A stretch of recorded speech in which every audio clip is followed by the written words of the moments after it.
সুপ্রিয় দর্শক মণ্ডলী, স্বাগত জানাচ্ছি ফ্রন্টলাইন দেখার জন্য। দর্শক মণ্ডলী, আমাদের সঙ্গে রয়েছেন ডাক্তার সাখাওয়াত হোসেন সায়ন্ত, সাধারণ সম্পাদক G9। এরপরে আছেন রাশেদ খান, সাধারণ সম্পাদক গণ অধিকার পরিষদ। দুজনের কাছেই যাব। আলোচনাটা আপনি জানেন যে সায়ন্ত, আজকে দিনের খবর হচ্ছে জুলাই সনদ প্রত্যাখ্যান হয়ে গেছে। এনসিপি বলেছে যে এটার সাথে তাদের কোনো সম্পর্ক নেই এবং তারা এটা গ্রহণযোগ্য নয়। জামাতে ইসলামী বলছে এটা অসম্পূর্ণ এবং কিছু অংশ বিপজ্জনক। বাকি থাকলেও বিএনপির তরফে এখনও এটা নিয়ে কিছু বলা হয়নি। অর্থাৎ একটা টানাপোড়েন শুরু হয়ে গেল, যেটা আমরা আসলেই আশাও করিনি, কল্পনাও করিনি আর কি। তো আপনি কীভাবে দেখছেন, একজন যেহেতু ওই সময়টা দিয়ে জেলখানায় ছিলেন যখন আন্দোলন চলছিল? আমরা আশা করিনি, কিন্তু আশঙ্কা করেছিলাম। আশঙ্কা ছিল, আচ্ছা। আশা করিনি কারণ জুলাই গণ অভ্যুত্থানের পরে গণ অভ্যুত্থানের শক্তিগুলোর মধ্যে খুব বেশি বিভেদ হোক, এটা তো আমরা আশা করি না। ফলে এটা আমরা আশা করি নাই, এটা আমাদের প্রত্যাশা না। আমাদের প্রত্যাশা ঐক্যবদ্ধভাবে দেশে এগিয়ে নেওয়া যাওয়া। কিন্তু বিভিন্ন ইস্যুতে এনসিপি এবং জামায়াত ইসলাম বিএনপির সঙ্গে বিভিন্ন ইস্যুতে যে মানে মতের অমিল, দ্বিমত, ভিন্ন মত, এটা যে প্র্যাকটিসটা যেভাবে আগাচ্ছিল, তাতে এরকম একটা আশঙ্কা ছিল যে এটা হতে পারে। কিন্তু এখনই এটা চূড়ান্ত সিদ্ধান্ত নেওয়ার বিষয় না, যেহেতু এটা খসড়া আছেই তো 2 দিন না। যেহেতু খসড়া প্রকাশ পেয়েছে, জামায়াত ইসলাম বলেছে যে ভুল ত্রুটি আছে এবং 2-1টা বিপজ্জনক, নিশ্চয়ই সেটা নিয়ে তারা তাদের মত দিবে, বিএনপি তাদের মত দিবে। এনসিপি বলছে, যদিও তারা এনসিপির একজন নেতা বলছে যে এটা তাদের কাছে গ্রহণযোগ্য না, কিন্তু এই বিষয়ে চূড়ান্ত সিদ্ধান্ত দলীয় ফোরামে আলোচনা করে জানাবে বলছে। ফলে আমি প্রত্যাশা করি, আশঙ্কা থাকার পরও প্রত্যাশা করি যে এনসিপি আলোচনা করবে এবং আলোচনা করে বিএনপি, জামায়াত, এনসিপি, নাগরিক ঐক্য, গণ অধিকার, গণসংহতি, মোটামুটি যেই সব দলগুলি, বাসদ, এরা যারা যারা স্টেক হোল্ডার, এরা সবাই বসে কতটুকু গ্রহণ করা যায়, কতটুকু কাটছাট করা যায়, দ্রুততম সময়ের মধ্যে করে একটা সনদ হওয়া দরকার। এটা তো সবাই প্রত্যাশা করে। জুলাই সনদের বিপক্ষে কিন্তু কোনো দল না, সব দলই চায় একটা সনদ থাকুক, কিন্তু সেটার ক্লোজ কি থাকবে, কোন কোন শর্ত যুক্ত থাকবে, সেই বিষয়গুলো নিয়ে তো ভিন্ন মত থাকতেই পারে। কারণ প্রত্যেকটা দল আলাদা, আদর্শ আলাদা, অবস্থান আলাদা। কোনো দল 71 নিয়ে যাদের অ্যালার্জি আছে, তারা 71 প্রশ্নে, দেশের স্বাধীনতা সার্বভৌমত্বের প্রশ্নে তাদের অ্যালার্জি আছে। আবার যাদের 71-এ যাদের গৌরবময় ভূমিকা আছে, তারা ওইটাকে আবার খুব ভালোভাবে গ্রহণ করে।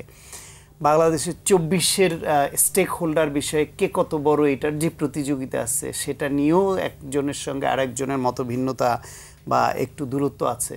ফলে যেই জায়গায় দেশের স্বার্থে একমত হওয়ার দরকার, মনে হয় সবাই আলোচনা করে একমত হলে দেশের জন্য ভালো হবে।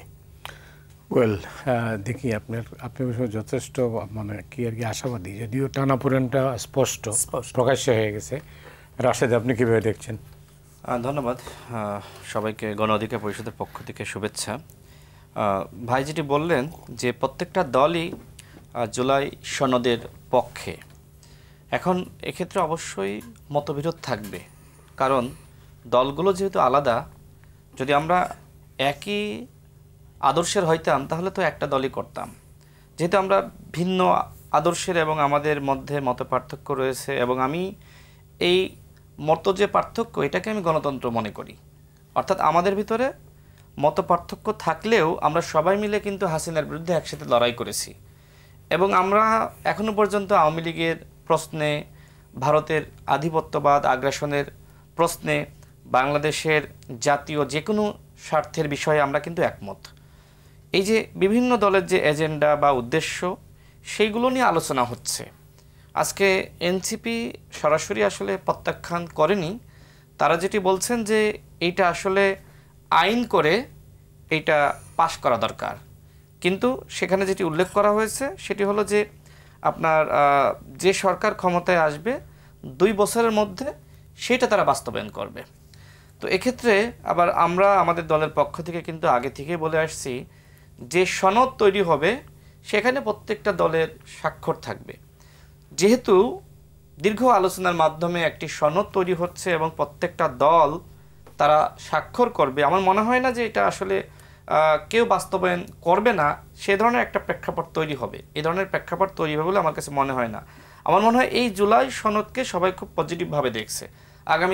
আগামীতে যে দলই ক্ষমতায় আসুক না কেন তিনি আসলে বাধ্য হবেন, কারণ আমাদের সামনে হাসিনার পতন, হাসিনার পালিয়ে যাওয়া এবং যেভাবে আসলে পুলিশের বিরুদ্ধে জনগণ প্রতিরোধ গড়ে তুলল, যেভাবে আওয়ামী লীগের পতন হলো, আমার মনে হয় প্রত্যেকটা দলের সামনে এই চিত্র সবসময় ভাসে যে আমরা যদি জন আকাঙ্ক্ষার বিরুদ্ধে চলে যাই তাহলে আমাদের অবস্থাও আওয়ামী লীগের মতন হবে।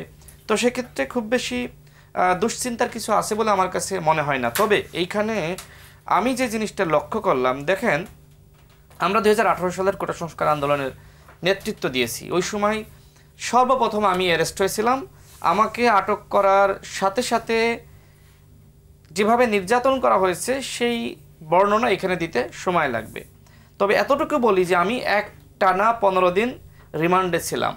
আমি আরও অতিরিক্ত 3 দিন পুলিশের হেফাজতে ছিলাম। আমি একদিনের বেশি আমি গুম ছিলাম। সব মিলে প্রায় 18 দিন আমি পুলিশের রিমান্ডের নির্যাতনের শিকার হয়েছি। এখন যে আন্দোলন আমরা হাসিনার কাছে নমনীয় না হয়ে সফল করলাম এবং 24 সালে ওই আন্দোলনের যে সফলতা, ওইখান থেকে কিন্তু কোটা আবার ফিরিয়ে আনলো। কারণ হাসিনা দেখলো যে তার যে কথিত মুক্তিযুদ্ধের সপক্ষের শক্তি যাদেরকে তারা মনে করে তারা চাকরি পাচ্ছে না, যে কারণে হাইকোর্টের রায়ের মাধ্যমে কোটা ফিরিয়ে আনলো। অর্থাৎ কোটা সংস্কার আন্দোলনকে কেন্দ্র করে কিন্তু শিক্ষার্থীরা আবার রাজপথে নামলো। তাদের দাবি ছিল 18 সালের যে পরিপত্র সেটা পুনর্বহালের দাবিতে। কিন্তু আমি লক্ষ্য করলাম যে এই যে একটা খসড়া তারা সনদ দলগুলোর কাছে দিয়েছে, কোথাও আসলে সেই কোটা সংস্কার আন্দোলন বা 18 সালের পরিপত্র বহালের দাবিতেই যে শিক্ষার্থীরা রাজপথে নেমেছে এই শব্দটা বাদ দেওয়া হয়েছে। এর কারণটা কি? এর কারণটা আমি যেটা মনে করি, দেখেন এই যে সনদ তৈরি করা হচ্ছে, এই সনদ মূলত এনসিপিকে খুশি করার জন্য, এনসিপিকে খুশি করার জন্য, এবং এনসিপি যা যা চায় সেইভাবেই আসলে সনদটা তৈরি হচ্ছে। 71-এর পরে আমরা দেখেছি যে মুক্তিযুদ্ধের ইতিহাসটা এমনভাবে তৈরি করা হয়েছে বা সংবিধানটা এমনভাবে তৈরি করা হয়েছে যাতে করে শেখ মুজিবকে খুশি করা যায় বা আওয়ামী লীগের কৃতিত্ব মানুষের কাছে জাহির করা যায়। ঠিক একইভাবে এই জুলাই সনদ হতে যাচ্ছে গণ অভ্যুত্থানের অন্যান্য স্টেক হোল্ডার তাদের যে 14-15 বছরের লড়াই এবং আমরা যে কোটা সংস্কার আন্দোলন সফল করলাম, নির্যাতন নিপীড়নের শিকার হলাম, 18 সাল থেকে 24 সাল পর্যন্ত লড়াই করলাম, গণ অভ্যুত্থানের একটা প্রেক্ষাপট তৈরি করলাম, সেই ইতিহাসকে গোপন করে বা লুকিয়ে বা একটা ইতিহাস বিকৃত করার মাধ্যমে জুলাই সনদ হতে যাচ্ছে। আমরা কি চেয়েছিলাম? আমরা চেয়েছিলাম যে 14-15 বছরের আমাদের যে ধারাবাহিক লড়াই, সেই লড়াইয়ের শেষ পরিণতি লাভ করেছে এই জুলাই এবং আগস্ট মাসে এসে। অর্থাৎ যারা সামনে থেকে এই ছাত্ররা নেতৃত্ব দিয়েছে বা এনসিপি যারা গঠন করেছে তাদের যেমনিভাবে অবদান আছে, ঠিক একইভাবে বিএনপির যারা গুম খুন হয়েছে, বিএনপি নিপীড়নের শিকার হয়েছে বা জামাত ইসলাম বা গণ অধিকার পরিষদ বা অন্যান্য দল, প্রত্যেকটা দলের কিন্তু অবদান ভূমিকা রয়েছে। কিন্তু আমি যেটা আমার যে মতামত, আমি দেখলাম যে এই জুলাই সনদ হতে যাচ্ছে একটি এনসিপি মার্কা জুলাই সনদ। অর্থাৎ এনসিপিকে বড় হিসেবে দেখানো। সরকার যেটি করে যে বিএনপি জামাত এনসিপি, অর্থাৎ এনসিপিকে একটি তৃতীয় শক্তি হিসেবে প্রতিষ্ঠিত করা, সেই তৃতীয় শক্তির নমুনা এই জুলাই সনদে আমি দেখতে পাচ্ছি। ওকে, এই ব্যাপারে আপনার ভিন্ন মত আছে? না, এইটা আসলে খুব বড় বিষয় আমার মনে হয় না যে একটা সনদ হওয়া দরকারের ব্যাপারে সবাই একমত, সবাই আলোচনা করুক, এখন বসুক, বসে এককভাবে কেউ কৃতিত্ব দাবি করবে এটা তো একেবারেই অসম্ভব, কারণ এইখানে ভূমিকা কম বেশি সবার ছিল। তার মধ্যে যদি কারো প্রবণতা হয় বিএনপিকে ফেলে দেওয়া, বিএনপির মতো এত বড় একটা বড় দল, সব কিছুতেই বিএনপি যেই মত দেয় বা যা বলে সেটাই ভিন্ন মত দিতে হবে, এই পণ করে যদি বসে থাকে যে বিএনপি এটা চাচ্ছে না, আমাদের এটা করতেই হবে, এই সনদে বিএনপি যা বলবে আমাদের এইটা স্টেক হোল্ডার হিসেবে আমাদের 1 নম্বরে রাখতে হবে, সেটা হয় না। বাংলাদেশের রাজনীতির ইতিহাসে বিএনপি এমন একটি দল যার এই দলটি এবং তার প্রতিষ্ঠাতা অত্যন্ত গুরুত্বপূর্ণ 4টি ভূমিকায় জড়িত ছিল। এইটা বাংলাদেশের ইতিহাস থেকে কখনো মোছা যাবে না। এই দলটির প্রতিষ্ঠাতা স্বাধীনতা যুদ্ধের ঘোষণা দিয়ে সরাসরি যুদ্ধ করেছেন, জেড ফোর্সের অধিনায়ক ছিলেন, সেক্টর কমান্ডার ছিলেন। এই দলটির প্রতিষ্ঠাতা একদলীয় বাকশালের পতনের পরে দেশকে আবার একটা গতি দিয়েছেন এবং বহুদলীয় গণতন্ত্র প্রতিষ্ঠা করেছেন, সংবাদ মাধ্যমের স্বাধীনতা ফিরিয়ে দিয়েছেন। ওই দলটির আবার বেগম খালেদা জিয়ার নেতৃত্বে এরশাদ বিরোধী স্বৈরাচার বিরোধী আন্দোলনের মাধ্যমে স্বৈরাচারকে হটিয়ে 91 তত্ত্বাবধায়ক সরকারের অধীনে একটি নিরপেক্ষ নির্বাচনে মানুষের রায় নিয়ে সরকার গঠন করেছে। ফলে স্বৈরাচার বিরোধী আন্দোলনে আপসিত নেত্রীর উপাধি পেয়েছেন বেগম খালেদা জিয়া। এই দলটি আবার 24-এর গণ অভ্যুত্থানের আগে 16 বছর বহুমুখী নিপীড়নের মধ্যে দল টিকে থেকে আন্দোলন সংগ্রাম করে মানুষকে জাগিয়ে রেখেছে ফ্যাসিবাদের বিরুদ্ধে। তারপরে ছাত্রদের নেতৃত্বে এই দলটি সর্বতোভাবে জড়িয়ে হয়ে 24-এর গণ অভ্যুত্থানে অন্যতম প্রধান রাজনৈতিক শক্তি হিসেবে থেকেছে। আপনি এই যে 4টা বড় ইভেন্ট বললাম, এই 4টা ইভেন্টের এই গৌরবময় ভূমিকার অধিকারী বাংলাদেশে আর কোনো দল পাবেন? আর একটি দলও পাবেন না। পতিত আওয়ামী লীগ মুক্তিযুদ্ধে তাদের ভূমিকা ছিল, কিন্তু 75-এ একদলীয় বাকশাল করা সেই কলঙ্ক আছে। স্বৈরাচার বিরোধী আন্দোলনে তাদের ভূমিকা ছিল এরশাদের সময়, কিন্তু আবার লগি বৈঠা দিয়ে মানুষ মেরেছে সেইটা আছে। আবার এই 24-এ গণ অভ্যুত্থানে গণহত্যাচার করে পালিয়ে যাওয়ার কলঙ্ক আছে, সুতরাং ওইটা অপ্রাসঙ্গিক। জামায়াত ইসলাম 1971 সালে এ দেশ বিরোধী মুক্তিযুদ্ধ বিরোধী ভূমিকায় থেকে এদেশের এই যে গণহত্যা, অসংখ্য নারীর সম্ভ্রম নষ্ট করেছে, এই দেশের মানুষকে বিপদগ্রস্ত করেছে, খুন করেছে, তার প্রত্যক্ষ এবং পরোক্ষ দায় তাদের কাঁধে আছে, সেইটা আছে। আর এনসিপি নতুন দল, তাদের শুধুমাত্র এই 24-এর গণ অভ্যুত্থানে অংশগ্রহণের কৃতিত্ব আছে, নেতৃত্ব দেবার কৃতিত্ব আছে। ফলে বিএনপিকে আপনি এত বড় দল এবং এত গৌরবময় ভূমিকার অধিকারী, তাদেরকে আপনি তুচ্ছ তাচ্ছিল্য করে সব কিছুতেই বলবেন যে বিএনপি শুধু এই সংস্কার চায় না, বিএনপি এটা চাচ্ছে না মানে এটা হতে হবে, এইভাবে আসলে সমঝোতা হবে না। সমঝোতা হতে হলে তারা ছোট হলো এনসিপি বা জামায়াতে ইসলাম ধর্মভিত্তিক দল হলে তাদেরও যেমন আত্মসম্মান নিয়ে থাকতে হবে, তাদের সম্মান দিতে হবে, আর অন্যতম প্রধান দল হিসেবে এত গৌরবময় ভূমিকার অধিকারী হিসেবে বিএনপিকেও সম্মান দেখাতে হবে অন্য দলগুলো। না, রাশেদ যেটা বলছে যে কোটা আন্দোলনে তাদের তো একটা ভূমিকা ছিল, সেটা তো একদম আন্ডারমাইন করা হচ্ছে না, এইটা উল্লেখ করতে হবে। আমি আমার এই জুলাই গণ অভ্যুত্থান ও আমার জেল জীবন নিয়ে একটা বই লিখেছি, গত ফেব্রুয়ারিতে প্রকাশ হয়েছে। ওইটায় আমি 3টা চ্যাপ্টার করেছি। প্রথম চ্যাপ্টার করেছি 18 সালের কোটা সংস্কার আন্দোলন নিয়ে, এবং সেখানে আমি ফ্র্যাঙ্কলি বলি ইতিহাস তো ইতিহাসই, আমি ওইখানকার পক্ষ বিপক্ষ চিন্তা করিনি। তাদের আন্দোলন, সেই আন্দোলনে হাসিনার মেনে নেওয়া এবং মেনে নেওয়ার পরে আবার হাসিনার কাছ থেকে তাদের যে আনুগত্য স্বীকার করে আসা, ছাত্রলীগের কাছ থেকে মার খেয়েও আবার মিষ্টি বিতরণ করা, শেখ মুজিবের মুরালে ফুল দেওয়া, সেসব উপাদানও এর মধ্যে আছে। এটাও ইতিহাসের অংশ, কিন্তু এটা সত্য যে তারা আদায় করেছে, সেইটা এনেছি। দ্বিতীয় পর্যায়ে যখন ওইটাকে বাদ দিল আদালতের রায়ের মাধ্যমে, তখন ওইটা পুনর্বহালের মাধ্যমে যেহেতু দ্বিতীয় আন্দোলনটা শুরু হলো 24-এ, সুতরাং 24-এর এই আন্দোলনের সূত্রপাত কিন্তু 18-র ওই কোটা বিরোধী আন্দোলন এবং সেটা বাতিল করা। সুতরাং এটা যোগসূত্র আসছে, এটা ধারাবাহিকতা সেখান থেকে আসলো। সুতরাং এইখানে ওই কোটা বিরোধী আন্দোলন 18 সালের যেটা, সেটাই তো সূত্রপাত, সেটাকে ফেলে দেওয়ার উপায় নাই। কিন্তু সেটা ছিল শুধুই চাকরির জন্য, চাকরি পেয়ে গেছে, শান্ত হয়ে গেছে, সেটা ফ্যাসিবাদ বিরোধী ছিল না। 24-এ কোটা পর্যন্ত ঠিক আছে ওইটা, কিন্তু পরে যখন এসে খুনোখুনি করলো, তারা গুলি করে আবু সাইদ ওয়াসিমকে হত্যা করলো, তারপর 18 তারিখে দেশ অগ্নিগর্ভ হলো এবং অনেক লোককে হত্যা করলো, তখন পয়েন্ট অফ নো রিটার্নে চলে গেল এবং এক দফার ফ্যাসিবাদের পতনের আন্দোলনে টার্ন নিল। এবং এই ফ্যাসিবাদের পতনের আন্দোলনের দিকে যাওয়ার যে মুখ্যম যে সময়টা, সেটি কিন্তু এই রাজনৈতিক শক্তির ভূমিকাটা সেইখানে বড়। জি, অনেক ধন্যবাদ রাশেদ। এই অভ্যুত্থানের পর আমাদের প্রত্যাশাটা কী ছিল, মানে আপনাদের প্রত্যাশাটা কী ছিল? আমি তার আগে আরেকটু বলি। দেখেন, এখানে যেটি উল্লেখ করা হয়েছে যে শিক্ষার্থীদের নেতৃত্বে গণ অভ্যুত্থান, আমার কাছে সেই খসড়া যে জুলাই সনদ সেটি আছে। দেখেন, প্রথম আলোতে একটি সংবাদ এসেছে, সেখানে বলা হয়েছে যে এই গণ অভ্যুত্থানে সবথেকে বেশি শহীদের সংখ্যা শ্রমিকের। তাহলে এইখানে শ্রমিকের অবদান অস্বীকার করা হচ্ছে।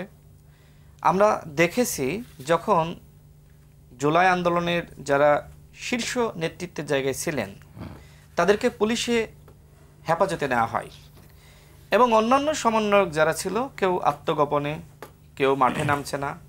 তখন সাধারণ শিক্ষার্থীরা স্লোগান ধরেছে, তুমি কে আমি কে, সমন্বয়ক সমন্বয়ক। অর্থাৎ এই যে গণ অভ্যুত্থান, এই গণ অভ্যুত্থানে কোনো একক কেন্দ্রীয় চরিত্র বা নেতৃত্বের জন্য আন্দোলনটা কখনোই থেমে থাকেনি, ধারাবাহিকভাবে আন্দোলনটা চলেছে। ছাত্ররা যখন চুপ হয়ে গেছে তখন শ্রমিকরা, যখন সবাইকে ঘরে ঢুকিয়ে দিল কারফিউ জারির মাধ্যমে, তখন পেশাজীবীরা আন্দোলনটা আবার নতুনভাবে শুরু করেছে 31 জুলাই। সেটা কখন? হাইকোর্টের সামনে যখন আইনজীবীরা বের হয়ে আসলো, ঢাকা বিশ্ববিদ্যালয় থেকে শিক্ষকরা বের হয়ে আসলো, এর মধ্যে বিএনপিপন্থী আইনজীবীরা এবং শিক্ষকরাই বেশি। দেখেন এই যে তারা বের হয়ে আসলো, এটাও কিন্তু একটা পরিকল্পনার অংশ ছিল এবং যারা পরিকল্পনা করেছে তাদের একজন আমি নিজেও ছিলাম। এই জন্য আমি জানি যে আন্দোলনের পুরো হিস্ট্রিটা আমি জানি। যখন সবাই আর মাঠে নামতে পারছে না তখন কিন্তু রাজনৈতিক দলগুলো সাধারণ মানুষ এবং সাধারণ শিক্ষার্থীকে সাথে নিয়ে ওই পুলিশের বিরুদ্ধে ফাইটটা দিয়েছে। যতক্ষণ না পর্যন্ত পুলিশকে পরাভূত করা গেছে ততক্ষণ পর্যন্ত কিন্তু আসলে হাসিনার পতনটা হচ্ছিল না। পুলিশ যখন পরাজয় বরণ করে নিয়েছে, যখন হাত জোর করে বিভিন্ন জায়গায় মাপ চাওয়া শুরু করলো, তখন কিন্তু আসলে মনে হচ্ছে যে হাসিনার পতন আসলেই হতে যাচ্ছে। আর পুলিশ যতক্ষণ পর্যন্ত গুলি করে মানুষ মারছিল ততক্ষণ পর্যন্ত কিন্তু মনে হচ্ছিল হাসিনাই হয়তো টিকে থাকবে। তো যাই হোক, এই আন্দোলনে অনেকগুলো দৃশ্যায়ন রয়েছে। আমি যদি বলি, আমার কাছে যেটি মনে হয় যে ভাই যেটি বলছিলেন যে আমাদের আন্দোলনের সময় হ্যাঁ কিছু কৌশল ছিল। দেখেন, শিক্ষার্থীদের যে আন্দোলন, কোটা সংস্কার আন্দোলন, সেই আন্দোলনটা 16 জুলাই থেকে রাষ্ট্র সংস্কার আন্দোলনে রূপ লাভ করে।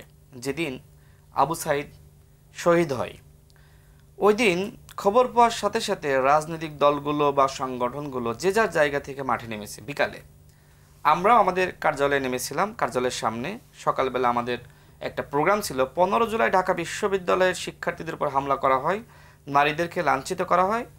এর প্রতিবাদে 2018 সালের কোটা সংস্কার আন্দোলনে আমরা যারা সংগঠক ছিলাম তাদের ব্যানারে আমরা একটা প্রোগ্রাম করি। তো এরপরে আমরা অফিসে, দুপুর হয়ে যায়, অফিসে রেস্ট নিচ্ছি। তখন আমরা বিকালের দিকে শুনলাম যে চট্টগ্রামে একজন মারা গেছে। ওই সময় ওয়াসিমের কথা শোনা যায়। আর আবু সাইদ নামক একজন শিক্ষার্থী রংপুর বিশ্ববিদ্যালয়ে, তিনি মারা গেছেন, শহীদ হয়েছেন। তো এরপরে আমরা আসলে আমাদের দল গণ অধিকার পরিষদ, এবি পার্টি, এনডিএম কাছাকাছি ছিলাম, আমরা একসাথে মাঠে নামি। তো অন্যান্য দল তাদের জায়গা থেকে মাঠে নেমেছি। এই জন্যই বলছি যে এই আন্দোলনটা মূলত 16 জুলাই থেকে রাজনৈতিক রূপ লাভ করেছে, দলগুলো সম্পৃক্ত হয়েছে। আর গায়েবানা জানাজা থেকে ভাই তো নিজে অ্যারেস্ট হয়েছিলেন। ওই সময় আমরাও যাচ্ছি, পুলিশ কিন্তু ওই সময় আপনার আক্রমণ করে, লাঠিচার্জ করে, টিয়ার গ্যাস নিক্ষেপ করে। তখন কিন্তু পুলিশের সাথে মোটামুটি একটা ফাইট হয়েছে। অর্থাৎ ফাইটটা ওই সময় শুরু হয় 17 জুলাই। আপনি নিশ্চয়ই আপনার খেয়াল থাকার কথা, শনিরাকড়া এবং যাত্রাবাড়িতে পুলিশের বক্সে আগুন এবং মানুষগুলো, মাদ্রাসার শিক্ষার্থী, সাধারণ মানুষ, শ্রমিক সবাই নেমে পড়েছে। ওই 17 জুলাই থেকে যাত্রাবাড়ির আন্দোলনটা আর বন্ধ করা যায় নাই। একটা না, সম্ভবত আপনার 26 জুলাই পর্যন্ত চলেছে। এরপরে 3 দিন কারফিউ জারি করছিল। তারপরে আবার আপনার 2 আগস্ট থেকে আন্দোলনটা শুরু হয়। অর্থাৎ মানে আন্দোলনের আপনার যদি পটভূমি বলি, বিশ্ববিদ্যালয়গুলো বন্ধ করার পরে সেটা কিন্তু প্রাইভেট বিশ্ববিদ্যালয় শুরু করেছে 18 জুলাই থেকে, আর 17 জুলাই সন্ধ্যা থেকে শনিরাকড়া যাত্রাবাড়ি। অর্থাৎ আন্দোলনের যদি আপনি স্পট বিবেচনা করেন, শনিরাকড়া এবং যাত্রাবাড়ি, সেখান থেকে আন্দোলনটা কিন্তু কন্টিনিউয়াসলি চলেছে। এখন ওইখানে কি আসলে কোনো বিশ্ববিদ্যালয় আছে? না। আমি এই প্রসঙ্গ আনলাম এই কারণে যে এই আন্দোলনে এক এক সময় এক একটা গোষ্ঠী নেতৃত্ব দিয়েছে, কখনো শ্রমিকরা, কখনো ছাত্ররা। আমি 30 সেকেন্ড আর একটা জিনিস শেষ করি। দেখেন, আমরা এই আন্দোলনে দেখেছি যে যারা ছাত্র সমন্বয়ক ছিল তাদের কেউ কেউ আন্দোলনটা হাসিনার হাতে তুলে দিচ্ছিল, যেমন হাসনাত এবং সার্জিস। তারা কিন্তু আওয়ামী লীগের মন্ত্রীদের সাথে বৈঠক করে তারা 9 দফাকে 8 দফা বানিয়েছে।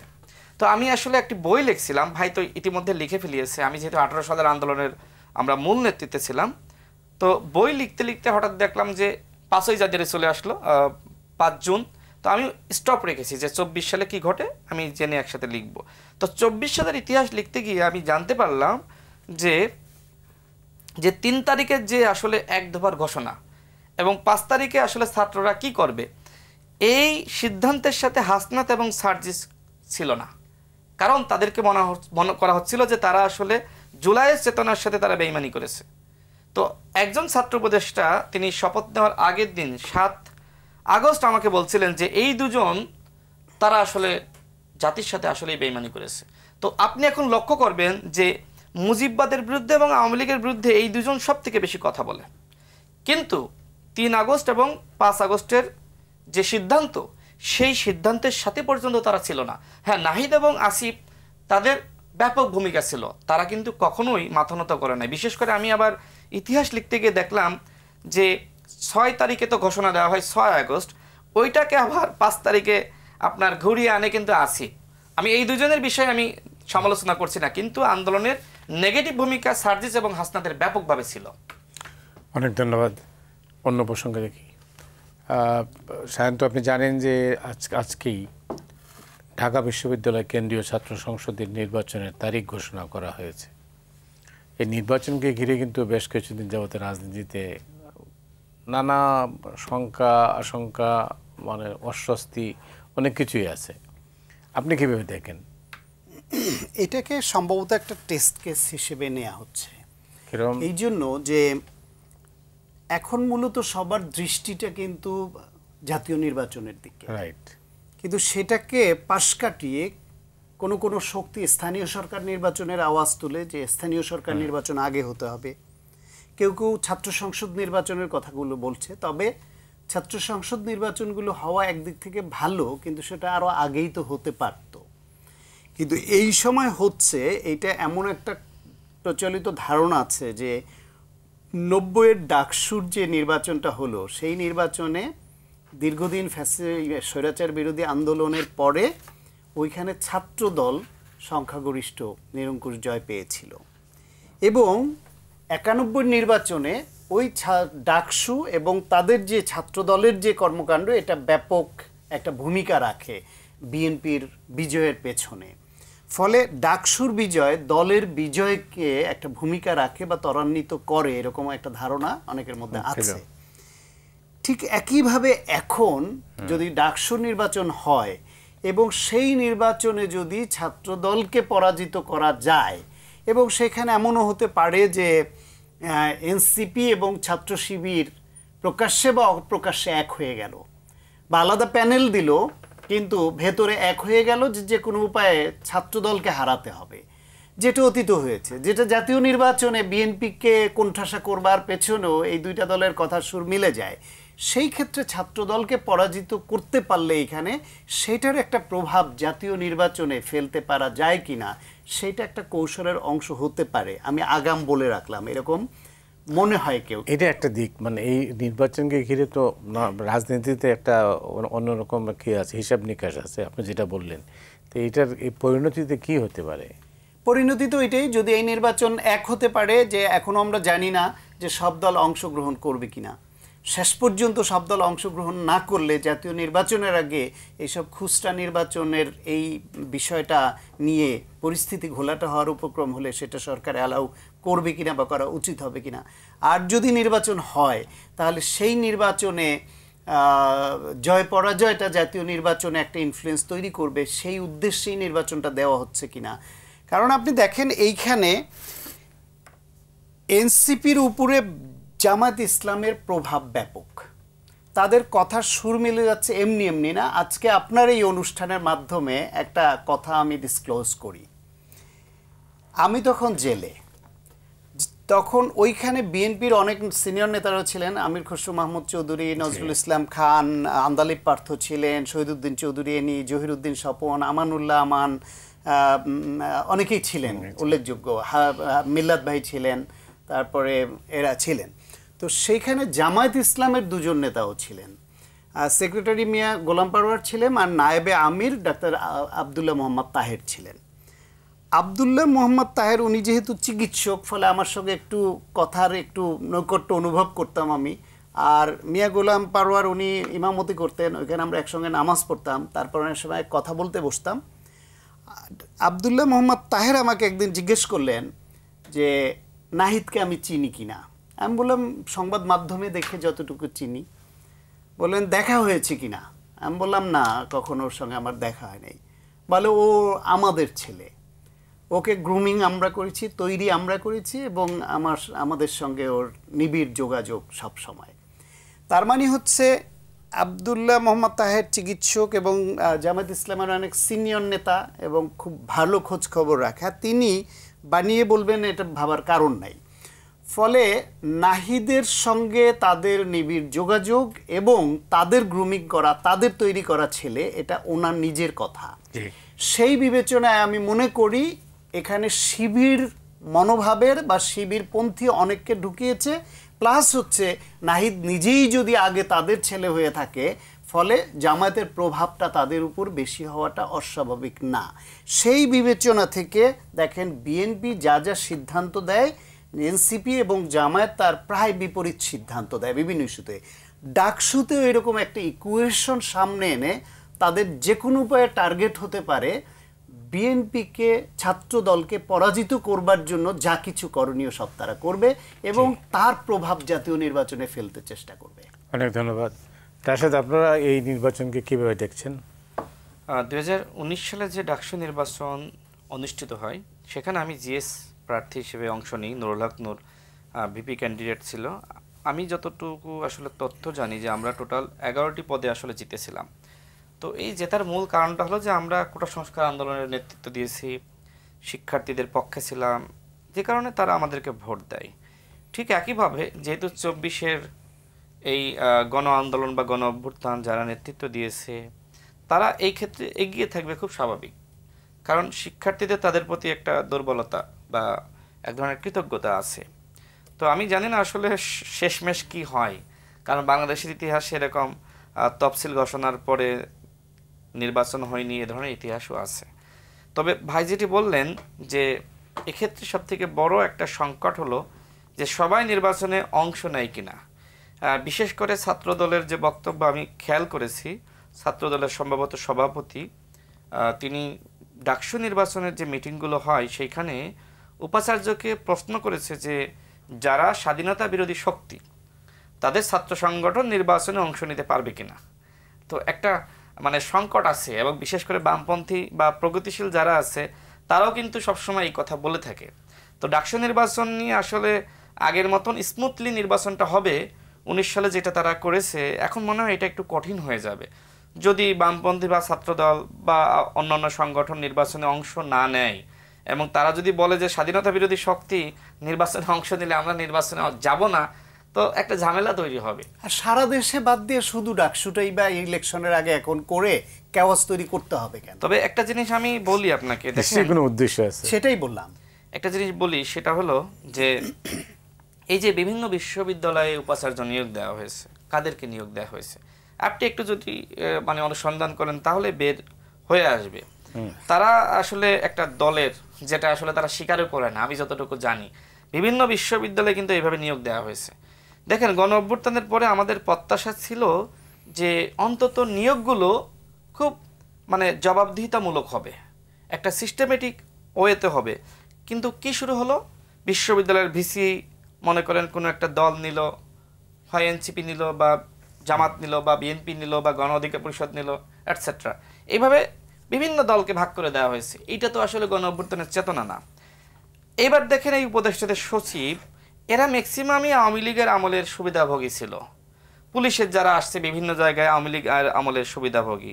অর্থাৎ এই যে নিয়োগ নিয়েই মূলত মূল সমস্যাটা শুরু হয়েছে। সরকারের 1 বছরের যদি আমরা খতিয়ান দেখি, দেখবেন 1 বছরে তারা কিন্তু আওয়ামী লীগকে সব থেকে বেশি পুনর্বাসন করেছে। আজকে সরকারের উপদেষ্টারাই কিন্তু যারা নতুন বন্দোবস্তের কথা বলছে তাদের মুখোশ খুলে দিচ্ছে। কালকে রাতে মাহফুজ আলম যে পোস্ট করেছে, আপনি খেয়াল করেছেন কিনা? মাহফুজ আলম উল্লেখ করেছে যে আজকাল অনেকের লেজটা কাটা যাচ্ছে, যে কারণে তারা আমার বিরুদ্ধে লেগেছে। নতুন একটি দলের কয়েকজন মহারথী এই কাজে জড়িত, সবই প্রকাশ পাবে। একটা সার্কেলের প্রায় সবাই দুর্নীতিগ্রস্ত, কিন্তু একজন কোনো টাকা ধরছে না, এইটা আসলে কারো সহ্য হচ্ছে না। এখন আমি যদি অ্যানালিসিস করি, সার্কেলটা আসলে কার? সার্কেলটা মাহফুজদের। এই সার্কেলে কে কে আছে? আসিফ আছে, নাহিদ আছে, হাসনাত আছে, সার্জিস আছে, এবং তাদের ওই 10-15 জনের যে ক্লোজ সার্কেল, আমি তো জানি এরা। অর্থাৎ এই ক্ষেত্রে মাহফুজ আলম দাবি করছে যে আমি ছাড়া সবাই দুর্নীতিগ্রস্ত। নাহিদ, আসিফ, হাসনাত, সার্জিস সবাই দুর্নীতিবাজ, একমাত্র আমি ছাড়া। এই কথা কিন্তু আমার না, মাহফুজের। এবং নতুন দলের কথা বলছে। নতুন দল কোনটা? এনসিপি। এনসিপি ছাড়া নতুন কোনো দল এই মুহূর্তে নাই। অর্থাৎ আমি জানি না আসলে মাহফুজ এই বক্তব্য সামনে কেন আনলো। পরবর্তীতে আবার 1 ঘন্টা পরে সম্ভবত এটা এডিট করেছে, তবে তার বক্তব্য তো রয়েই গেছে। অর্থাৎ মধ্যরাতে হয়তো মহান আল্লাহ রাব্বুল আলামিন তার ভিতরে সুন্দর বা পজিটিভ একটা ন্যায়পরায়ণমূলক চিন্তা দিয়েছিল, যে কারণে সত্য কিন্তু সে বলে দিয়েছে। আমি কিন্তু সেই গণঅভ্যুত্থানের পর থেকে বারবার বলে আসছি, ডিসি নিয়োগ নিয়ে যে কেলেঙ্কারি, এটা কিন্তু মিথ্যা না। আমি অনেক চ্যালেঞ্জ দিয়েছি। বিভিন্ন জায়গায় যে তদবির হয়েছে, বিভিন্ন জায়গায় টাকার বিনিময়ে নিয়োগ হয়েছে, এটা মিথ্যা না। কারণ আমি তো 18 সালের আন্দোলনের মূল নেতৃত্বের জায়গায় আমি এবং নুরুল হক নূর আমরা কয়েকজন ছিলাম। 24 সাল পর্যন্ত আমরা তো এই দেশের আন্দোলনের সব থেকে সক্রিয় রাজপথে ভূমিকা রেখেছি, যে কারণে রাষ্ট্র বলেন, বিভিন্ন দল বলেন, কোথায় কি হচ্ছে, প্রশাসন বলেন, এনিহাও আমার কাছে তথ্য চলে আসে। আমি এই যে ডিসি নিয়োগের তথ্য কেমনে পাইলাম? এই তথ্য আমাকে দিয়েছে আপনার সার্জিস আলমের খুব ঘনিষ্ঠ একজন, তার বেস্ট ফ্রেন্ড। তার সাথে একটু দ্বন্দ্ব শুরু হয়েছে, আমার কাছে অফিসে এসে তথ্য দিয়ে গেছে। এরপরে এই যে দেখেন স্থানীয় সরকার মন্ত্রণালয়, সেখানে একজন সচিব নিয়োগ দেওয়া হয়েছিল, আওয়ামী লীগের সচিব, টাকা পয়সা নিয়ে। এইটা আবার ইনক্লাবের একজন সাংবাদিক, আমি প্রেস ক্লাবের একটা অনুষ্ঠানে ছিলাম, দৌড়ে এসে আমার কাছে এই তথ্য দিল। পাশে 2 জন ডিজিএফের কর্মকর্তা, একজন আমার নিজ জেলা ঝিনাইদহের। তো তারা আমাকে দেখে কথা বলতে, আমি তাদের চিনিও না। তো আমি পরবর্তীতে বললাম, ভাই আমাদের কয়েন না, এই যে ভাইদেরকে কন, ওনাদের কাছে তথ্য দেন। পরবর্তীতে অবশ্যই তাকে সরিয়েও দেওয়া হয়েছে। এই যে এপিএসদের বিরুদ্ধে দুর্নীতির অভিযোগ, কিন্তু উপদেষ্টার কেন খতিয়ান বের করা হচ্ছে না? দুদকের কাজটা কি? মাহফুজ আলম এখন এই মুহূর্তে রাজসাক্ষী। তিনি এই দুর্নীতিগ্রস্ত এই কতিপয় নেতার বিরুদ্ধে তিনি সাক্ষ্য দিয়েছেন। আমাদের দুদক কি তদন্ত করবে? আর মাহফুজ আলম উপদেষ্টা পদে থেকে তিনি এই চুরির তথ্য, দুর্নীতির তথ্য জানেন, কিন্তু দুদকের কাছে অভিযোগ দেননি। আমি এই মুহূর্তে সরকারকে বলবো যে এইগুলো মাহফুজ আলমের বক্তব্য অনুযায়ী দুদককে নির্দেশনা দেন, যাতে করে তারা এটা অনুসন্ধান করে। অনেক ধন্যবাদ। সায়ন্ত, একটা প্রশ্ন এখন সবাই সব দিক দিকে আলোচনা হচ্ছে, এই গণ অভ্যুত্থানের চেতনা কেন প্রশ্নবোধক হয়ে গেল? শুধু কে কত বড় স্টেক হোল্ডার, পরিবর্তিত বাংলাদেশে কে কতটা বেশি খাবে, কে কতটা কম পেল, এই চাওয়া পাওয়া খাওয়ার হিসেব নিকেশ নিয়ে দ্বন্দ্ব, এর বাইরে আমি কিছু দেখি না। যে যত বড় কথাই বলুক, নতুন বাংলাদেশ, দুর্নীতিমুক্ত বাংলাদেশ, গণতান্ত্রিক বাংলাদেশ, এটা ওইটা, বিএনপি ধরেন বড় দল, তাদের বিরুদ্ধে নানান রকমের অভিযোগ আগে থেকে আছে, এবং সেটা তারা আমলে নিয়ে স্বীকার করে নিয়ে দলের 10,000-এর উপরে নেতাকর্মীকে ইতিমধ্যে বহিষ্কার বা শাস্তিমূলক ব্যবস্থা নিয়েছে বলে সংবাদ মাধ্যমে এসছে। যদি তারা এটাকে তাদের বিরুদ্ধে, নেতাকর্মীর বিরুদ্ধে অভিযোগটাকে আমলে না নিত, স্বীকার না করতো, তাহলে তো এই বহিষ্কার প্রয়োজন হতো না। বড় একটা দল, এই সংকট এই দলে আগেও ছিল, এখনো আছে, কমানোর চেষ্টা হচ্ছে। জামায়াত ইসলাম কি হাদিয়া নেয়, ওই যে চাঁদাবাজির নাম দিয়েছে হাদিয়া, কিন্তু তারা এই হাদিয়ার বিষয়ে কখনোই মুখ খোলে না যে এই হাদিয়াটা কতটা বৈধ, কতটা অবৈধ, এবং কোন প্রক্রিয়ায় নেয়, কিভাবে তাদের লোকগুলোকে বিভিন্ন জায়গায় পদায়ন করে, মানে রাষ্ট্র ক্ষমতার ভাগিদার হয়ে যাচ্ছে। এনসিপি নতুন দল, এটা একটা পাঁচমিশালি দল। এনসিপির প্রতি আমি ব্যক্তিগতভাবে এনসিপির এই ভূমিকায় সাংঘাতিক হতাশ এবং বেদনাহত। এই জন্য আমি কিন্তু এনসিপির প্রতি খুব আশাবাদী ছিলাম শুরুতে, এবং আমার নিজেরই সাংঘাতিক একটা টান ছিল, ভালো লাগা ছিল। এই জন্য যে বিএনপিকে আমি সমর্থন করি, ভালোবাসি, কিন্তু বিএনপির অনেক খারাপ কাজকে আমি ওন করতে পারি না, ওন করি না, কখনোই করি নাই। আমার ছিল যে দেশের স্বার্থে, মুক্তিযুদ্ধের পক্ষের দল, গণতন্ত্রের পক্ষের দল, 16 বছর ধরে ফ্যাসিবাদ বিরোধী আন্দোলন করা দল, তাদের মধ্যে যেই ত্রুটিগুলো বিচ্যুতি আছে এটা যেন অন্য একটা ভালো দলের চাপে পড়ে হলে আর ভালো হতে বাধ্য হয়। এবং সেই হিসেবে এনসিপি একটা নতুন ইমার্জিং তরুণদের শক্তি ছিল, যে তারা যুদ্ধে রক্ত দিতে গেছে, জীবন দিতে গেছে। যেখানে আমার জীবন তুচ্ছ করে মাঠে নেমেছি, সেখানে কয় টাকা লোভ করবে এই ছেলেরা, এটা আমি ভুলেও ভাবিনি। সে কারণে তাদের প্রতি আমার আশাটা বেশি ছিল। আশা বেশি ছিল বলে আমি আশাহত বেশি হয়েছি, যে আস্তে আস্তে দেখলাম তাদের নানান রকমের ধান্দা ফন্দি ফিকির বের হয়ে আসতে শুরু করলো। এবং সবার বিরুদ্ধে না হলে যাদের যাদের বিরুদ্ধে আসলো তাদের বিরুদ্ধে কোনো শাস্তিমূলক ব্যবস্থার দিকেও তারা যাচ্ছে না, তারা অস্বীকারের সংস্কৃতির মধ্যে আবার ঢুকে গেল। বিএনপি তো তারা স্বীকার করে নিয়ে বহিষ্কার করছে।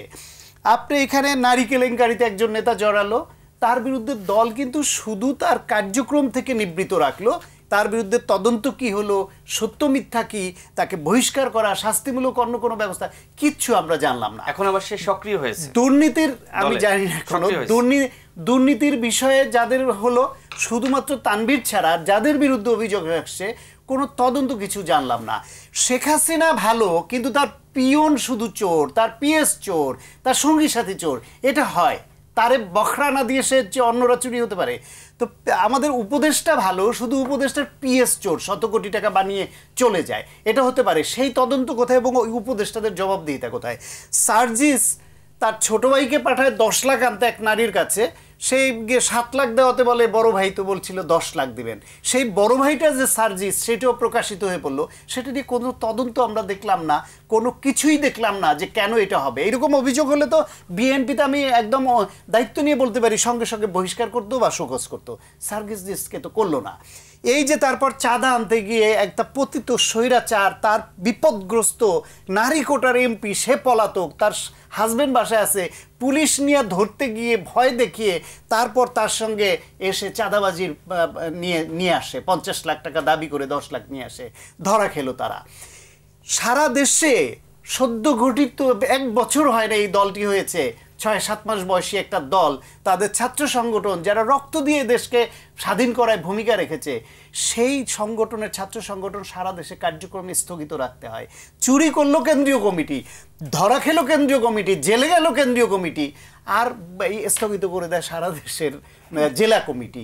কেন্দ্রীয় কমিটি চোররা বহাল থাকবে, চোরদের যারা লালন পালন কর্তা তারা বহাল থাকবে, আর সারা দেশে স্থগিত করে দিল। মাহফুজ আবার যেটা বললো, যেটা আসে যে কথা লিখেছে, অনেকরা আমি এরকম দেখেছি মাহফুজের ওই স্ট্যাটাসের স্ক্রিনশট দিয়ে সঙ্গে সঙ্গে দিয়ে বলেছে, মাহফুজের এটার ইনিশিয়াল যে স্ট্যাটাস সেটার স্ক্রিনশট দিয়ে এটা রেখে দিলাম এবং কমেন্টে দিয়ে রাখলাম, কারণ তার বাতিক আছে যখন তখন এডিট করা এবং এটাকে অন্যরকম করে দেওয়া, ফলে এডিট করে দিলেও যাতে আগেরটা থেকে যায়। ফলে মাহফুজের মধ্যে আমি যাই হোক সমালোচনা মানুষকে থাকে, অতীতও দেখেছি মুক্তিযুদ্ধের প্রশ্নে বা এই দুর্নীতি বা সরকারের প্রশ্নে, আমি তার মধ্যে কিন্তু একটা সততা দেখি, কিন্তু তার কথায় সততা আছে। যেমন ধরেন 2001 সাল থেকে 2006 সাল পর্যন্ত বিএনপি সরকারের সময় যে দুর্নীতি হয়েছিল, সেই দুর্নীতির হয়েছিল ওই সরকারের মধ্যে জামায়াত ইসলামের 2 জন প্রভাবশালী মন্ত্রী ছিলেন, গুরুত্বপূর্ণ 2টা মন্ত্রণালয়ে। গোটা সরকার ব্যবস্থার মধ্যে 2টা মন্ত্রণালয়ে দুর্নীতিমুক্ত থাকা সম্ভব। গোটা সিস্টেম যদি আপনার কোনো না কোনোভাবে করাপ্টেড হয়, সেখানে 2টা মন্ত্রণালয় থাকা সম্ভব। তাহলে সেই দুর্নীতির প্রত্যক্ষ বা পরোক্ষভাবে কোনো না কোনোভাবে তারা ভাগিদার। তারা কোনোদিন কিন্তু বলে নাই যে আমি পদত্যাগ করলাম, এই মন্ত্রিত্ব রাখবো না, এখানে দুর্নীতি হলে বা অনিয়ম হলে এইটা জামাতের দায় নিবে না, আমরা পদত্যাগ করলাম। 5 বছর ভোগ করেছে মন্ত্রিত্ব, 5 বছর সুবিধা ভোগ করেছে, নিজেদের লোকদেরকে সমাজ কল্যাণ মন্ত্রণালয়ের দায়িত্বে মন্ত্রী ছিলেন, বিভিন্ন জায়গায় পদায়ন করেছেন, সুবিধা দিয়েছেন, কাজ পাইয়ে দিয়েছেন, সব করেছেন। যখন 111 আসলো, জামায়াত ইসলাম হয়ে গেল দুধে ধোয়া তুলসী পাতা, আর বিএনপি হয়ে গেল একা দুর্নীতিবাজ সেই 111 সরকারের ইসে। ফলে মাহফুজের বেলাও তাই, যদি তার সমর্থিত যেই দল, তার যে সরকার আছে, সেই সরকারে তার সহকর্মীরা যদি দুর্নীতিবাজ হয় এবং সে সেটা যদি লেখে, তাহলে তার উচিত এই দলের সঙ্গে এবং এই সরকারের সঙ্গে তার সম্পর্ক ছিন্ন করা। সে আবার সেটি করছে না, ওই জামায়াতের ওই মন্ত্রীদের মতো অবস্থান নিয়েছে। অনেক ধন্যবাদ রাশেদ। এই যে চাঁদাবাজির যে সাম্প্রতিক যে খবরাখবর আমরা দেখছি, কেন একটা নতুন দল কেন এর মধ্যে জড়িয়ে পড়লো? দেখেন, শুধুমাত্র নতুনরাই চাঁদাবাজি করছে বিষয়টা এরকম না, যারা পুরাতন দল তারাও তারা তো করছে। করছেনই। কিন্তু বাংলাদেশের বাস্তবতা হলো যে যারা পুরাতন তাদের শীর্ষ নেতারা আবার এই বিষয়ে ব্যবস্থা নিচ্ছে এবং তারা এইগুলো কন্ট্রোল করার জন্য কোনো কোনো জায়গায় মামলাও করছে, পুলিশের হাতে তুলে দিচ্ছে। তো চাঁদাবাজি আসলে বাংলাদেশের রাজনীতিতে একটা সংস্কৃতি, এটা আছে, অপসংস্কৃতি এটা আছে। এটা নেতারা চাইলেও আসলে বন্ধ করতে পারছে না। এর কারণটা কি? এর কারণটা শুধুই কি আসলে রাজনৈতিক দলের নেতারাই চাঁদাবাজি করছে? বাংলাদেশে বিভিন্ন কিশোর গ্যাং রয়েছে না, বিভিন্ন অপরাধী রয়েছে না, বিভিন্ন ক্যাডার রয়েছে না, তারা তো অনেকে রাজনীতি করে না, তারাও তো চাঁদাবাজি করছে, তারাও তো খুন করছে, তারাও তো অন্যায় করছে। অর্থাৎ এই যে বাংলাদেশের সংস্কৃতি, এইখানে অন্যায়, অপরাধ, চাঁদাবাজি এগুলো আছে। এর মধ্যে কেউ হয়তো রাজনীতি করে, কেউ সরকারি আমলা, কেউ ডাক্তার, কেউ সাংবাদিক, বিভিন্ন জায়গায় এই চাঁদাবাজ রয়েছে। অর্থাৎ এইটা বাংলাদেশের একটা রাজনৈতিক না, এটা বাংলাদেশের একটা অপসংস্কৃতি। এটা আসলে আমাদেরকে বন্ধ করতে হবে। কিন্তু আমার কথা হলো, যারা নতুনত্বের কথা বলছে, নতুন বন্দোবস্ত, তারা যদি আবার এই স্মার্ট চাঁদাবাজি করে, মানে চাঁদাবাজি তো একটা পুরাতন আমলের, হাট দখল, বাজার দখল, 5 টাকা, 10 টাকা, 20 টাকা, 100 টাকা নেওয়া বাস থেকে। আমরা তো দেখছি যে এক একজন নেতা 48 লাখ টাকা করে নিচ্ছে, ওই যে নারীর কাছ থেকে, কিন্তু 7 লাখ না, সর্বমোট মানে একবারে 7 লাখ, হ্যাঁ, টোটাল সব 48 মিলে লাখ 48 লাখ বলে উনি দাবি এবং করেছেন। সেই টাকা দল পেল নাকি সার্জিসের পকেটে গেল আমরা কেউ জানি না। দল, তার নিজের দল কিন্তু তদন্ত করে নাই, জনসম্মুখে বিষয়টা আনে নাই। গুলশানে দেখেন, গুলশানে যে ঘটনা ঘটলো, যে 5 জন বৈষম্য বিরোধী নেতা, যাদের আবার নাহিদ ইসলামের বেডরুমে উঠা বসা, নিশ্চয়ই ছবি দেখেছেন, তারা আবার কোনো কোনো ছবিতে দেখা যাচ্ছে যে হাসনাতের প্রায় কলের উপর চড়ে বসে আছে। আসিফের সাথে সম্পর্ক, আপনার নাহিদের সাথে সম্পর্ক, এরপর আরও যারা আছে সবার সাথে তার খুব ঘনিষ্ঠ সম্পর্ক। এই চাঁদাবাজি যারা করলো, এটাকে শুধুমাত্র ওই রিয়াদ নামের যে ছেলেটা আটক হয়েছে একজন? দেখেন, সারা বাংলাদেশে যেখানে যেখানে ছাত্র প্রতিনিধি নিয়োগ করা হয়েছে, এরা টেন্ডার নিয়ন্ত্রণ করেছে, এরা আপনার নিয়োগ নিয়ন্ত্রণ করেছে, এরা প্রমোশন নিয়ন্ত্রণ করেছে। এখনো পর্যন্ত সেই ছাত্র প্রতিনিধির নামধারী এদেরকে সরানো হয়নি। অর্থাৎ এই যে স্মার্ট চাঁদাবাজির সংস্কৃতি, সেটা বাংলাদেশে আবিষ্কার করেছে ডক্টর মোহাম্মদ ইউনূস, এরকম ছাত্র প্রতিনিধি নিয়োগ দেওয়ার মাধ্যমে। আমরা শুরু থেকে বলে আসছিলাম যে ছাত্রদেরকে আপনি নির্দেশনা দেন। এই চাঁদাবাজিটার নাম কি সামাজিক চাঁদাবাজি দেয়া যায়? দিতে পারেন, আপনি দিতে পারেন। আমরা বলছিলাম ডক্টর মোহাম্মদ ইউনূসের এই মুহূর্তে দায়িত্ব ছাত্রদেরকে বলা যে বাবারা, তোমরা অভ্যুত্থানের মহানায়ক, শুধু নায়ক না, মহানায়ক, তোমাদের নেতৃত্বে দেশ স্বাধীন হয়েছে দ্বিতীয়বার, তোমরা এইবার একটু দয়া করে পড়ার টেবিলে ফিরে যাও। তোমাদেরকে আগামীতে ডাক্তার, ইঞ্জিনিয়ার, সাংবাদিক, বিজ্ঞানী হইতে হবে, অন্যথায় শুধুমাত্র সবাই যদি পলিটিশিয়ান হইতে চাও তাহলে এই দেশ চলবে না। তিনি কিন্তু সেই ঘোষণা দেননি। কারণ কি? কারণ তিনি মনে করেন যে ছাত্ররা যদি মাঠ থেকে সরে যায়, এই দপ্তরে নিয়ন্ত্রণ না থাকে, তাহলে আমি সরকার চালাতে পারবো না। মানে এই যে পলিটিক্যাল গভর্নমেন্ট থাকলে যেমনিভাবে ওই পলিটিক্যাল পার্টি মাঠের ফাংশনটা করে। না রাশেদ, আপনি কি মনে করেন ওই সিদ্ধান্তটা ভুল ছিল? অবশ্যই ভুল ছিল। আমি শুরু থেকে সমালোচনা করছি যে এইটা করা যাবে না, ছাত্রদেরকে ট্রাফিক পুলিশে বসানো যাবে না, ছাত্ররা হবে আগামীর নায়ক, ডাক্তার, ইঞ্জিনিয়ার, বিজ্ঞানী, তারা এই বাংলাদেশকে ইউরোপ আমেরিকা বানাবে। কিন্তু তাদেরকে আজকে বানানো হচ্ছে যে সুলাইমান, চাঁদাবাজ সুলাইমান। এইটা তো ডক্টর মোহাম্মদ ইউনূসের আবিষ্কার। দেখেন, আমি আরেকটু বলি, গণ অভ্যুত্থানের পরে যদি পৃথিবীর ইতিহাস ঘাটেন, দেখবেন গণ অভ্যুত্থানের শক্তি ক্ষমতা দখল করেছে। চীনে দেখেন, অন্যান্য আফগানিস্তানে দেখেন, বাংলাদেশ একমাত্র রাষ্ট্র যেখানে গণ অভ্যুত্থানের শক্তি সবাই মিলে জাতীয় সরকার গঠন করে নাই। এখন অন্যান্য দল বলছে জাতীয় সরকার তো আমরাও চেয়েছিলাম, আমরাও চেয়েছি। এই ক্ষেত্রে গণ অভ্যুত্থানের শক্তি শুধুমাত্র এনসিপি না, বা বৈষম্য বিরোধী ছাত্র আন্দোলনের নেতা না। গণ অভ্যুত্থানের শক্তি বিএনপি, গণ অধিকার পরিষদ, জামাত ইসলাম, ইসলামী আন্দোলন, বা যারা এই অভ্যুত্থানে ভূমিকা রেখেছে, এমনকি আইনজীবীদের প্রতিনিধি, শ্রমিক প্রতিনিধি। কিন্তু কি করা হলো? গণ অভ্যুত্থানের সমস্ত শক্তিকে বাদ দিয়ে একটা শক্তি ক্ষমতা দখল করলো, এবং এই কারণে বাকি শক্তি যেহেতু ক্ষমতার বাইরে, বাকিরা তাদের ন্যায্য হিস্সার জন্য কিন্তু এখন আন্দোলন করছে। সেই কথাই কিন্তু সাহিত্য ভাই বললেন।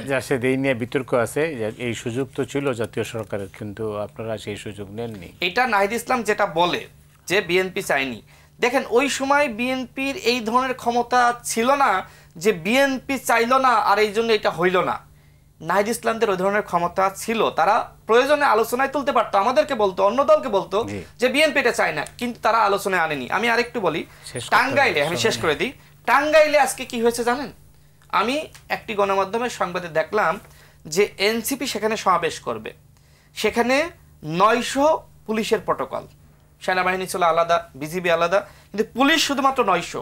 অর্থাৎ তাদের সমাবেশে মানুষ আসুক বা না আসুক, এই যে সরকারের পৃষ্ঠপোষকতায় এইভাবে প্রটোকল দেওয়া হচ্ছে, কখনো এপিসি, সেনাবাহিনীর এপিসির সামনে বিজিবির গাড়ি, পুলিশের গাড়ি, বহরের পর বহর শুধু প্রটোকল দিচ্ছে। বাংলাদেশের ইতিহাসে আওয়ামী লীগের মতো ফ্যাসিস্ট পার্টি এই ধরনের প্রটোকল নেয়নি। আজকে সরকারের প্রতিদিন এই প্রটোকল দেওয়ার পিছনে 8 থেকে 10 কোটি টাকা খরচ হচ্ছে, প্রত্যেকটা বিভিন্ন জেলায় প্রতিদিন 4-5টা জেলায় যাচ্ছে। এইভাবে তো আসলে রাষ্ট্র চলতে পারে না। আমি ভাই সর্বশেষ কথা দিয়ে শেষ করি। ভাই যেটা বললেন যে মাহফুজের ভিতরে সততা দেখেন, কিন্তু মাহফুজ এই সততা ধরে রাখতে পারে না, এই জন্যই তিনি বারবার তার পোস্ট এডিট করেন। অনেক ধন্যবাদ। হাতে সময় নেই, 30 সেকেন্ড। না ঠিক আছে, না যেটা বলছিল যে এই যে আমার মনে হয় সরকার কোনো না কোনোভাবে যারা এনসিপিকে এস্টাবলিশ করতে চেয়েছিল তারা হোঁচট খেয়েছে, এনসিপিকে নিয়ে তারা আর কোনো ভরসা পায় না, সেই জন্য এনসিপিকে তারা আর গণমানুষের দলে পরিণত হতে দিতে চায় না। তারই অংশ হিসেবে এরকম ঘেরাও দিয়ে এই কৌশল নিয়েছি কিনা, নাহলে এত পুলিশ, সেনাবাহিনী, বিজিবির পাহারা নেয়া, নেত্রকোনায় স্কুল বন্ধ করে, পরীক্ষা বন্ধ করে, এই টাঙ্গাইলে যেটা করছে, এইভাবে রাজনৈতিক দল সব জেলায় এরকমই হয়েছে। এটা হবে না। অনেক ধন্যবাদ। এইটাই সরকারের কৌশল কিনা এনসিপির ভাবতে হবে। শান্ত, অনেক ধন্যবাদ। রাশেদ, আপনাকেও ধন্যবাদ। দর্শক মণ্ডলী, আজ এ পর্যন্তই। আপনারা সবাই ভালো থাকুন।